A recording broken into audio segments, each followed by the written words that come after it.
نحمدہ و نصلی علی رسولہ الکریم اما بعد۔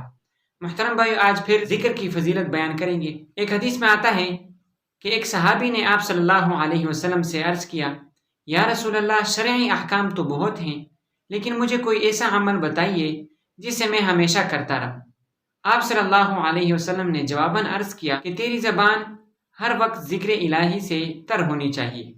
یہ حدیث 5 کتابوں میں موجود ہے۔ نمبر 1 جامع ترمذی، نمبر 2 سنن ابن ماجہ قزوینی، نمبر 3 صحیح ابن حبان، نمبر 4 مصنف ابن ابی یوسف، نمبر 5 صحیح مستدرک للحاکم۔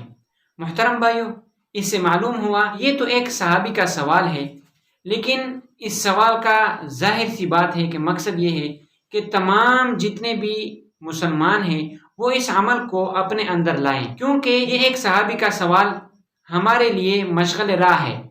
کیونکہ آپ صلی اللہ علیہ وسلم نے فرمایا، اصحابی کالنجوم فبأیہم اقتدیتم اہتدیتم، یعنی میرے اصحاب جو ہے وہ ستاروں کے مانند ہیں، ان میں سے جس کسی کا بھی آپ اتباع کریں گے آپ ہدایت پا جاؤ گے۔